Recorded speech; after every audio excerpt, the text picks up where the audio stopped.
Welcome. I'm super excited to introduce you to color management in Premiere 25.2 and newer. This new color management just makes it a whole lot easier to work with log and raw media than ever before inside of Premiere. Now, you can jump ahead in this video to the next section if you already understand some of the challenges with log and raw, but I wanted to take a moment to kind of describe exactly what the heck is going on inside of Adobe Premiere and why we need something like color management. And to get started, I'm actually going to start with a sequence where I've got all of everything is turned off here. This is a sequence that actually shows what log media looks like. And in some cases, some raw media. So I've got some red R3D files, some Canon files. I've got some footage here that was shot on a Fuji camera, some Apple log footage, and all of these clips tend to have one thing in common, which is they all kind of look a bit washed out. Log is revolutionary as far as a recording format for cameras because it preserves the highlights and it preserves the detail in the shadows. And it does this by kind of giving a lot of extra headroom. The chip itself on the camera can handle brighter parts without blowing out. It can handle detail in shadowy areas that would normally be clipped off and be invisible. And it's a wonderful, wonderful tool if you are going to take the time to go back in and do some color grading to really kind of play with the footage and extract those details out. If you're not, or if you just want to look at it in a way that looks pretty good just right out of the gate, you need to do something to your footage. And that is where color management kicks in. A lot of us have dealt with things called LUT files, and there are these technical files. I'll show an example in a second here that take this footage where the detail in the highlights and the shadows has been preserved, but the footage looks all milky. It kind of stretches it back out and makes it look good.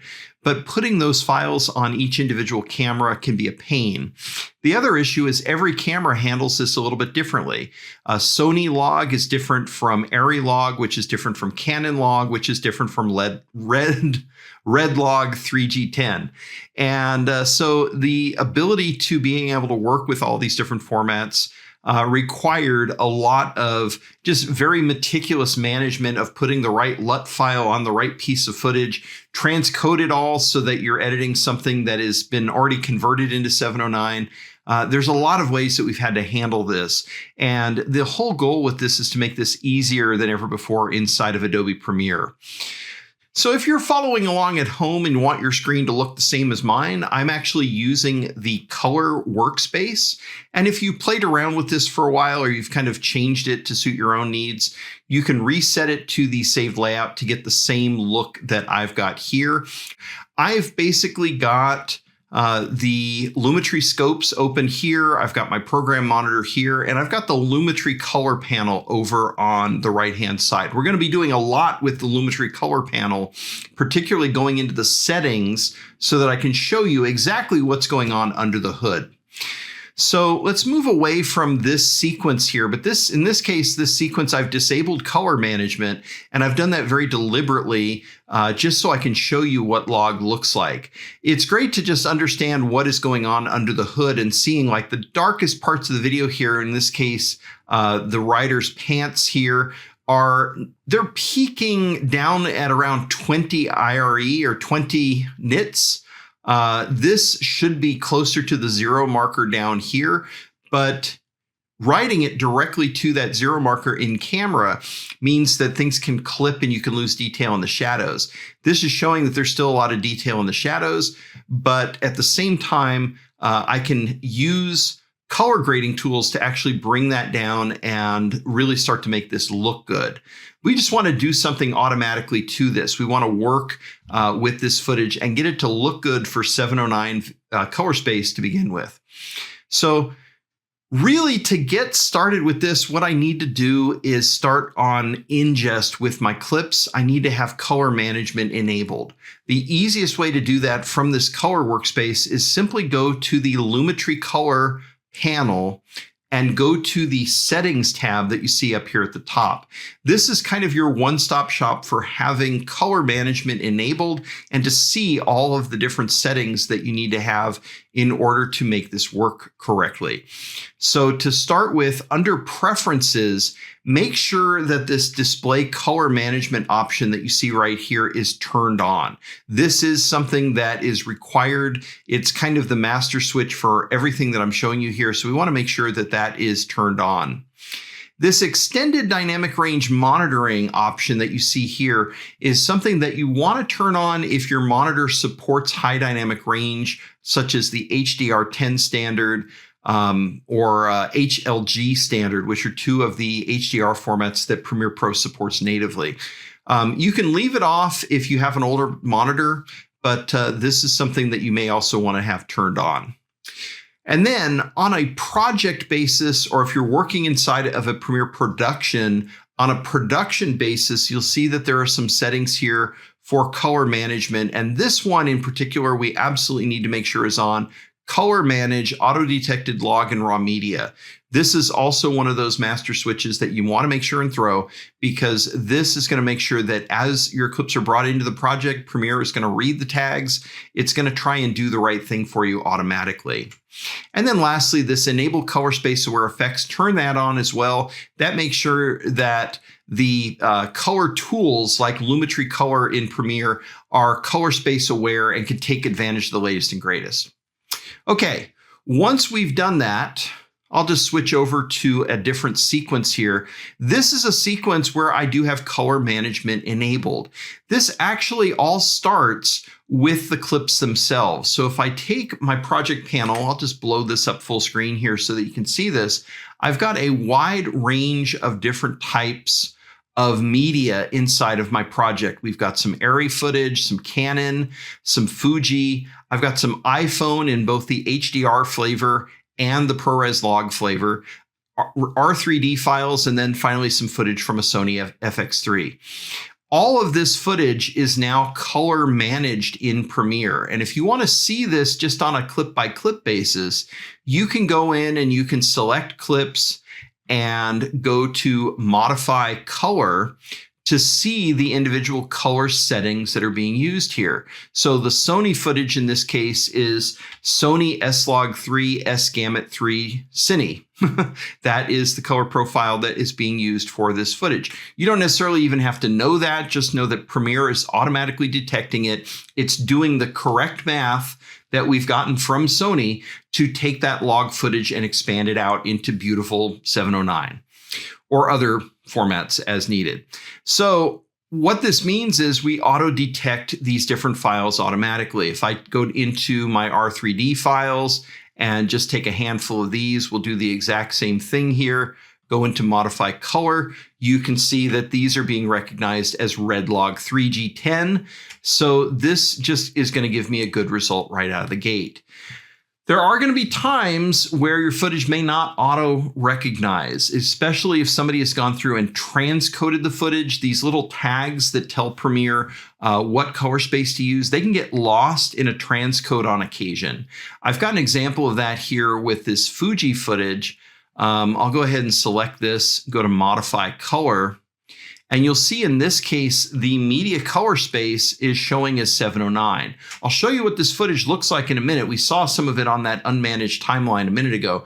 But basically, by doing a batch selection of clips like this, I can always choose to override the media color space, and I can pick the correct profile from here. And this is just a great way to see all the different profiles that are being automatically detected from my footage. So this includes things like DJI D-Log, it includes Arri Log, it includes Nikon, Leica, Panasonic, Sony. They're all listed in here so that we're trying to do the right thing when we can read these tags, but we're also giving you sort of a master control so that in those rare cases where it doesn't quite work the way you want it to, you can go in and pick the correct setting as needed. Now, one other thing I also wanted to talk about is there are some cameras that don't tag their footage as log, but they actually come in with a LUT file pre-attached to your footage. This is mostly something we see from cameras like the Area Mira. And I've got a couple of examples here. I'll just select a range of these clips. And again, I'll go to Modify Color. And you'll see here that these clips are actually coming in with a LUT file. They're coming in with the Arri Log C2 Video 709 profile. And in this case, they're using the media color space as 709 because this LUT file is doing the transfer for us. It's doing the conversion from that log video over into 709 for us.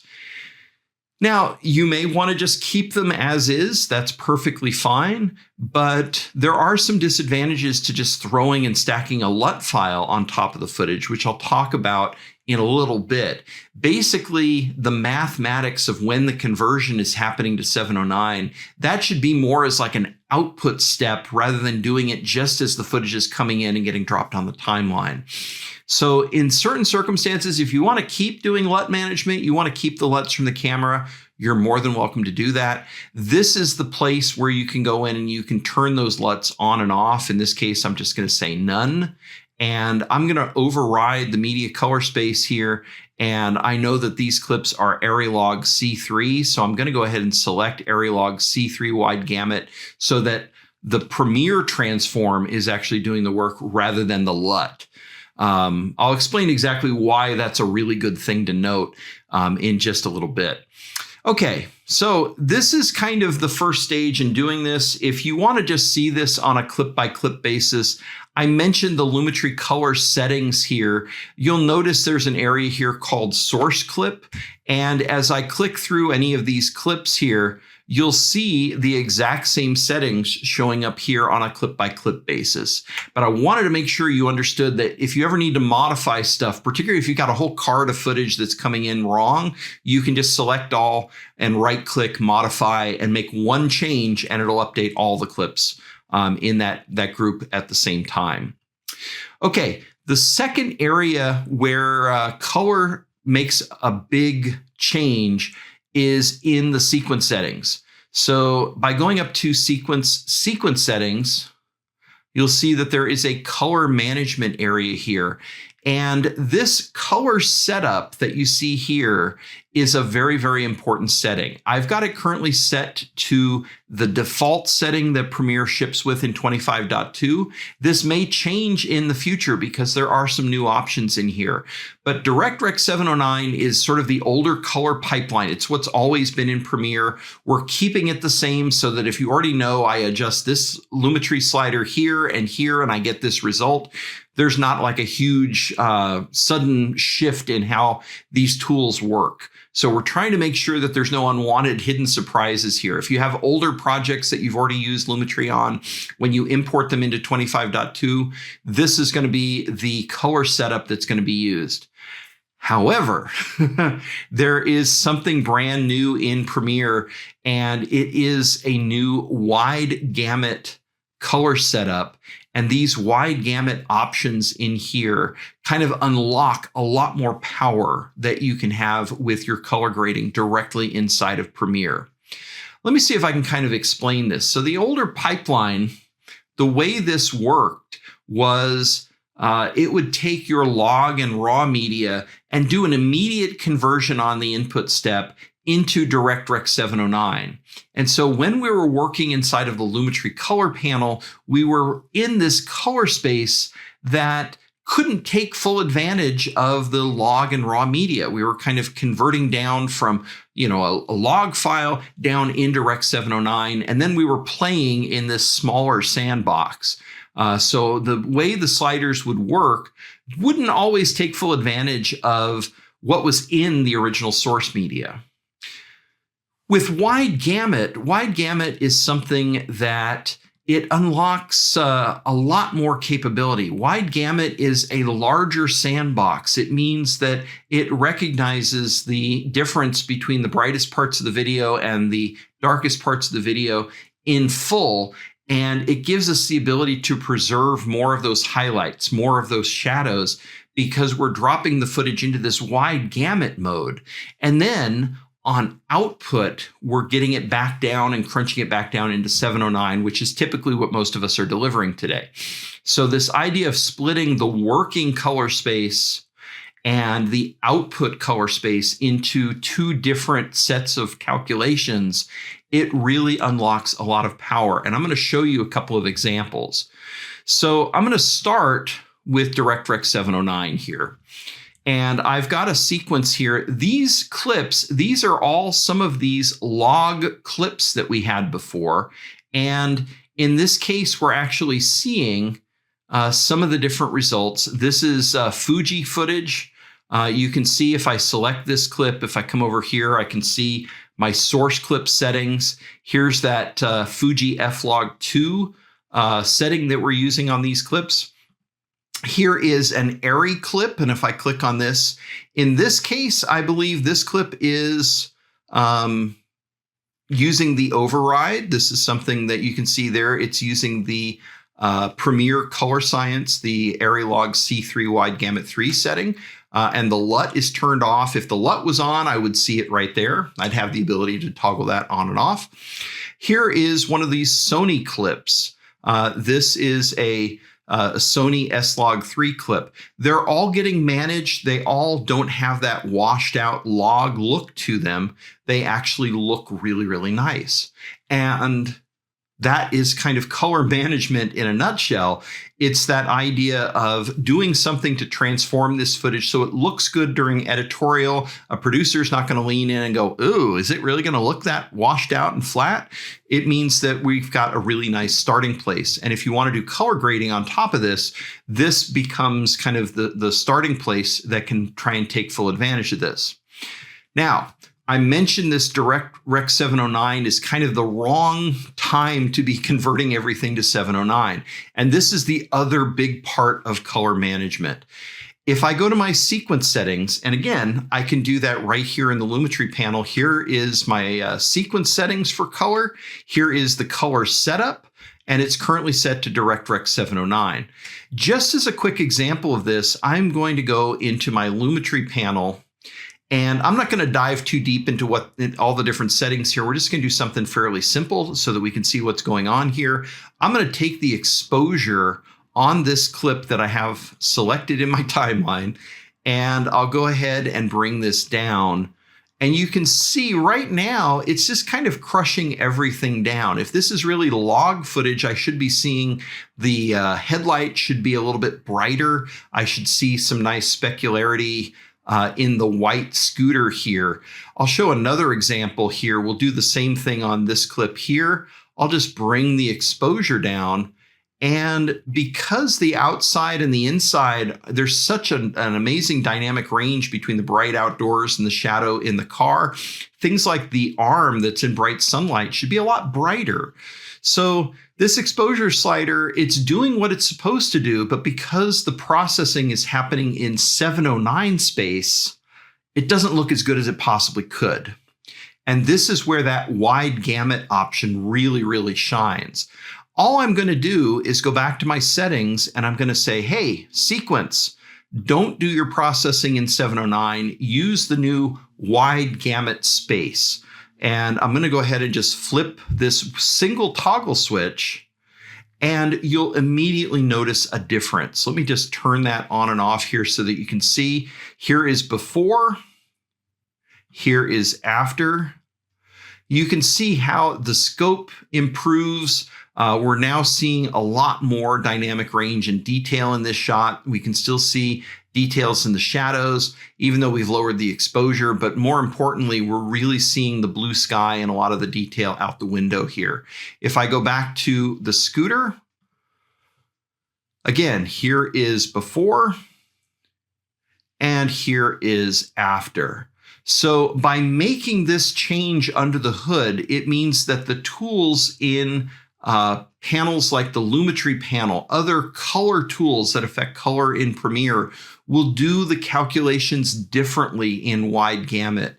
And if you're editing working with log footage, you're going to see different results. We hope it's a more pleasing result and it's a better result than you have ever seen in Premiere before.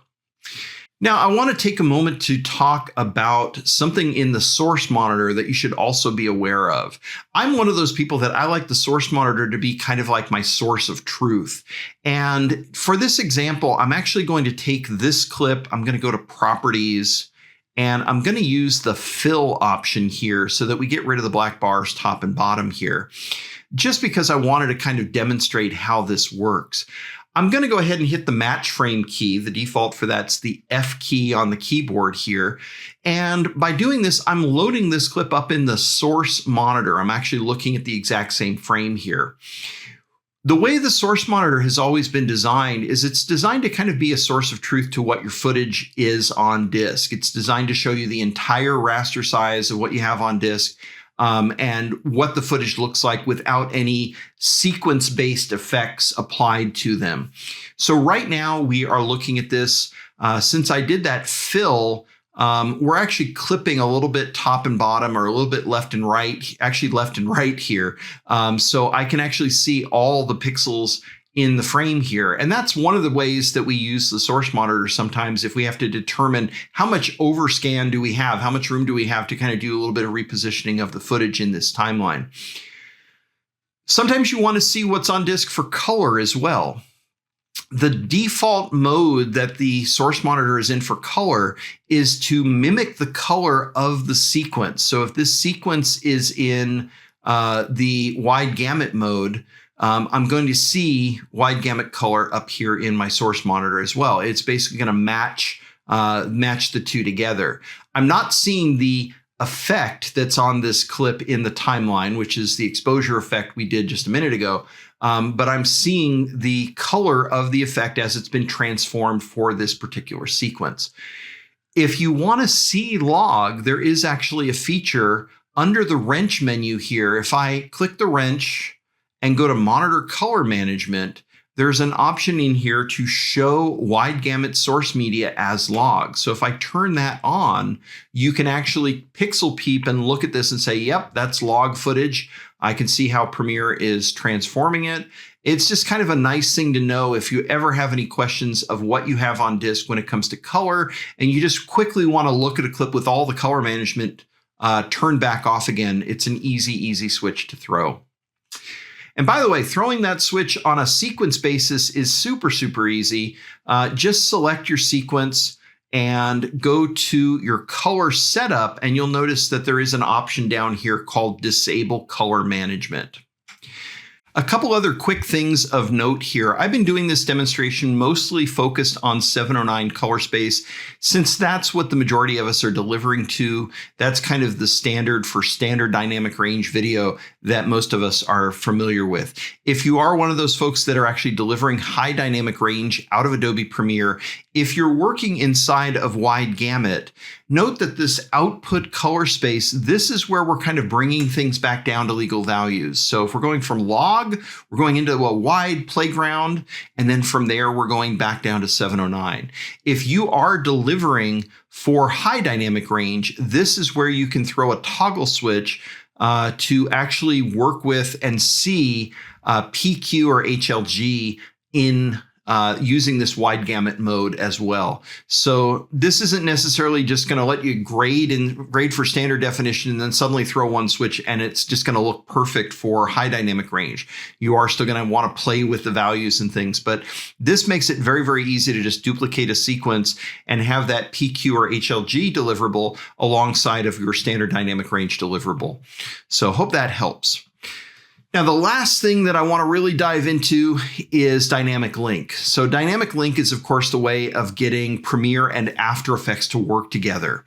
In this case, I'm actually going to stick within the DirectX 709 mode here. It just simplifies things down a little bit because After Effects isn't going to show you the result of what you're working on with the tone mapping that Premiere uses. But there is a really nice way if you just need to jump over to After Effects to add like a rain simulator, or you need to add some sort of rotoscope effect or something on your clips, it now works better in this release than it has in a long, long time. And what this does look like here, if I take this clip, I'm currently working in Rec 709. I'm doing my processing in Rec 709, but I just need to do something on this clip. I can right click on it, go to replace After Effects composition. Now, Premiere does this work on a sequence level. After Effects does color management on a project level. So it's best to let Premiere fire off and create the After Effects project that we need. So I'm going to call this one Rain Sim and just hit save. And this has created a new project for me. If I go into project settings, I can see that color management has been enabled. It's currently picked a Rec 709 profile to work in. It's doing the work for me to set up my project for success. And the pixels that I see here should look pretty much the same as the pixels I'm seeing over here. Now, the other thing that's also happening is this is a ProRes log file. And if I right click on it here in the comp and go to interpret footage, color, you'll see that this is matching the media color space. It recognizes the media color space. So all of that information is now passing over from Premiere over into After Effects to try and do the right thing. Now, does it work in every circumstance? No, it doesn't. I'm going to be truthful here, particularly if you're using the new wide gamut mode. Wide gamut is, of course, adding that output color space option, and that would be something that I would have to manually set up here inside of my project. There are methods of making this work. It just takes a little bit more work to understand exactly how that would be happening. Using the older color management, this doesn't have a display color space option at this point. But this is something that if you're really into this, you know what you're doing, you could flip this over into an open color IO color engine, and then you would have this idea of a display color space, and you could try and match the modes in that fashion. So does it work super smooth in every circumstance? No, but it works way better than it has in the past, particularly if you're just trying to do something like, in this case, maybe I just want to add a little bit of a rainfall to add to the drama of this shot here. I'll go ahead and I'll increase the drops, just make this look a little bit bigger. I'll just bring this a little bit bigger here so we can see this. Now we've got some rain on these guys. And if I go back to Premiere and I hit play, I can see the rainfall effect happening here. So this is that live dynamic link that I have with After Effects, and I could go back and forth to tweak this further. And I'm not seeing the big color shift that I used to see, where suddenly when this clip was sent over to After Effects, it suddenly looks log. Now we're actually preserving the color management from Premiere over into After Effects in certain circumstances. So your mileage may vary. Play with it. Have some fun with it. Just know that, the team is very much committed to Adobe Dynamic Link, and how Dynamic Link works between Premiere and After Effects is something that we're working on some more improvements for. So this is everything for 25.2 and newer for Premiere. Hope you have some fun with it. Again, make sure and turn on display color management. Play with this color managed auto detected log and raw media setting. That's very important to turn on. And then from there, just have a play in Premiere. See how this works with these different modes enabled, and let us know what you think. Thanks.